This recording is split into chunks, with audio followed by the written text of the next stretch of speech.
everyone, it's me, Miss Billman. Look how super jazzy this is on my iPad. Wow, didn't even know that I would be able to do this. So we're going to be talking about fractions. This whole video will be all about adding them, but the same thing goes for subtraction. And really, this is talking about finding those common denominators. And yay that I can do this. So let's start with an equation. So 2/3 plus 4/5. So they do not have a common denominator. So I'm going to need to do something in order to find it. So I need to find the LCM, which is the least common multiple. And I'm going to write this in another color to remember. Least common multiple. Now, sometimes it's tricky when we're calling things factors, where, 3 is a factor of 12. Yes, that's true. But we're looking for multiples. So I'm going to list these out, and I'm going to find multiples of 3. So I have 3, 6, 9, 12, 15, 18, 21, 24, 27, and 30. Now I'm going to list the multiples of 5. So 5, 10, 15, 20, 25, 30, 35, 40. I might just stop at 30. Why not? So now I'm going to take my other color and I'm going to circle the multiples they have in common. So I have 15 and I have 30. Now my least common multiple is going to be the lowest one. This is the smallest. I'm going to put a star by it. Grabbing another color. And now I'm going to find the equivalent fractions. We talk a lot about equivalent. They're equal, right? When we say 1/2, I could say 2/4, 3/6, 5/10. All of those are equivalent. So we're going to find the equivalent fractions with this least common multiple as our denominator to make it so we can add and subtract. So 2/3 is equal to how many 15ths? And then I will have my 4/5 is equal to how many 15ths? So now I'm going to grab my other color. It's just fun to grab it. Gonna keep it real. It's just fun. So to go from 3 to 15, I multiply by 5. Whatever I do to the denominator, I need to do the numerator as well. Same thing down here. I multiply 5 by 3 to get 15. Whatever I do to the denominator, I do the numerator. So now I have a new problem of 10/15 plus 12/15. So now I can add. Yay, it's exciting. It's exciting when we do these because then we're able to go, oh, that's how you did it. That's the cool part about math. So I have 10/15. Remember, this is my equivalent fraction to 2/3, and 12/15. I add this together and I get 22/15. Woo, woo, woo. Now I could keep that as my answer. And in fact, I could circle it and call it good. Now, I didn't specify that things need to be simplified, but we could go ahead and do it because we are mathematicians on a mission and we can push ourselves. So 12/15 is really like saying 1 whole 1. And how many do I have left over? 7/15. All right, feeling pretty good. Now we're going to be looking at 2 different strategies you can use to solve like a mixed number addition with different denominators. Now, there's a purpose to knowing multiple strategies. I'll go through both of them, and you can find your favorite one. Either way, let's hit it with this one. So this strategy is going to be all about making improper fractions. Sometimes I've seen students, they prefer an improper fraction. They feel like they are not going to forget the whole number. Either way, that's up to them. This is kind of your voice and choice behind it. So let's turn these numbers into improper fractions. And you'll see me, I'm typing. Well, actually I'm not typing. I'm actually writing. I'm writing and I start to say improper. No. Improper. Kind of stop. I'm like, wait. Nope, it's improper with an M. I haven't quite figured out the erase. So I just kind of doodle it out. So when I do that, I multiply my denominator by the whole number and I add the numerator. So in this case, I would do 6 multiplied by 1 and I would add 3. So 6 plus 1, or 6 multiplied by 1 is 6, plus 3 is 9.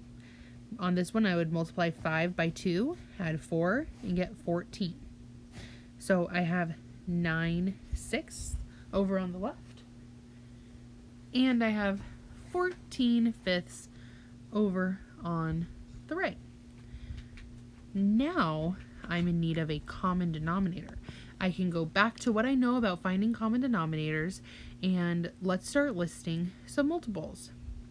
So I would do my 3, then I think about it, okay, 3, 6, 9, 12, 15, all of those numbers. The more you do these and the more you know about your math facts, you're going to go, oh, boom, I got this, it's 15. Or, 45, whatever number you end up getting. So 3, 6, 9, 12, 15, 18, 21, 24, 27, 30. I go all the way through it. For 5, I do 5, 10, 15, 20, 25, 30, 35, 40, 45, 50. I mean, I could keep going. But I do see a number that will be my least common multiple, which is my denominator. So it's going to be 15. Now I need to find those equivalent fractions. 9/3 is equal to how many 15ths? And then 14/5 is equal to how many 15ths? To go from 3 to 15, I multiply by 5. That means whatever I do to the denominator, I need to do to the numerator. So I get 45/15. This bottom one, I multiply by 3 to go from 5 to 15. I multiply by 3 in the numerator as well. And I get an answer of 42/15. And now I can rewrite it. So now I have 45/15 plus 42/15. I absolutely love that we have access to whiteboards because it makes it so your workspace is kind of never ending. Kind of like these cool apps that are on iPads. It's just so crazy. So 45/15 and 42/15. I'm going to add my numerators. And I get 87/15. I could stop there, right? Nothing said, Miss Bellman, you need to simplify. So I can celebrate, yay! But if this was like a quiz or a test, I could circle it, and then I can try to find it simplified. Now here's a way you can simplify. I'm going to divide 87 by 15. So I know it goes in about 5 times. 5 multiplied by 5 is 25, carry the 2, 5 multiplied by 1 is 5 plus 2 is 75, and I subtract. And I get an answer of 5 and 12/15. Now that can be taken even further, right? I can simplify it to 5 and 4/5 because 3 goes into each number. So that's just one way though. Just one way to do this. Just one strategy. We're going to look at another strategy. And I had students last year, they preferred, they just found their preference. And it was kind of split in our classroom. Half and half. But I think over time, once you know you can include everything in your problem, this might be a good route for you. So we have 1 3/5 and 3 4/7. I'm finding a sum, so I'm adding. So this is strategy number 2, and in this case, I'm only going to be looking at the fraction part. The whole number part, which is the 1, the big 1, and the big 3, I'm not even going to look at right now. Now this is where it can get tricky, because I'm not going to be including those, so I just don't want to forget them. That's the big, we need to attend to precision, because we do not want to forget them. So you see I'm making a circle around the fractions. We're going to be looking at that part. We don't forget about the whole number, but let's look at the fraction part. So now I'm going to look at 3/5 and 4/7. Now, I'm automatically knowing that I need a common denominator, and I'm making a note to myself, we will not forget the whole number. Like, we can't. It's not on our agenda. So with 3/5 and 4/7, I'm going to go through the same steps that I would normally do. List out my multiples, find the least common multiple, make that my denominator. So for it's the same things that I have been doing, but this time I'm going to be using different numbers. So I list out my multiples of 5, right? 5 10, 15, 20, 25, 30, 35, whole thing. And I would do the same thing for the 7. 7, 14, 21, 28, 35. And I think I may stumble upon a number. With these, it's actually pretty cool to notice that when I'm using 5 and 7, my least common multiple, well, it's going to be 35, which happens to be the product of multiplying them together. Kind of interesting. Noticing a pattern. Sometimes it's easy to just multiply them together and get your number, but like if I had something with a denominator of 2 and 6, I can multiply them together and get 12, but really my least common multiple would be 6. Kind of crazy. So my least common multiple is 35. I'm going to start because that's what I'm going to use, and now I'm going to find the equivalent fractions. So 3/5 is equal to how many 35ths? So my 4/7 is going to be equal to how many 35ths? It's kind of weird to think about things in 35ths, but it's actually pretty common in fractions, especially if you use 7s. So to go from 5 to 35, I multiplied by 7, and to go from 7 to 35, I multiply by 5. So my 3/5, I multiply the numerator and the denominator by 7, and I get 21 35ths. And my 4/7, I multiply by 5 to get 20 35ths. Now I can rewrite the equations with the whole number. We don't want to forget about it. This is where tending to precision is imperative. It is important.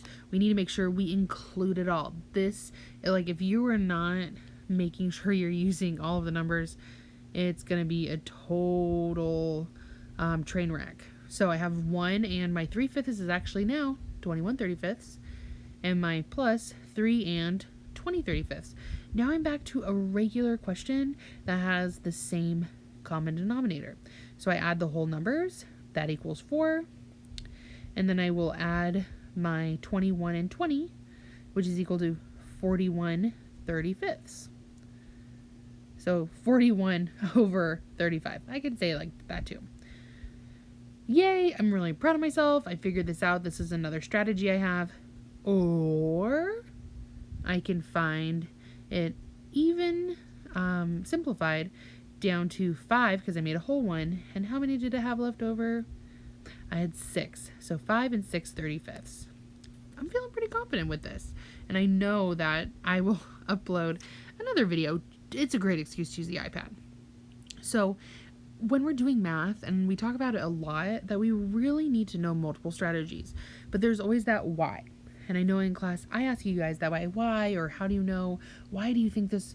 And that's the fun part about math. Math is not just a cool, hey, I know all these numbers, look how cool. Like, I mean, that is pretty cool, not gonna lie. But the really, really fun part, that higher level thinking of the why. Now, why do we need to know multiple strategies? Well, it's kind of like a super problem solver thing. So like I could get multiple strategies going in my mind that when I have multiple ways to solve things, I have problem solving skills. Now that is like real life stuff right there, having problem solving skills. Now I can check my answer. If I got one answer and I have another way, another strategy to check my answer, I could say, hey, oh my gosh, that wasn't right. Or, oh my, I think I got it right. And of course, we have some powerful brains going on. This is super important.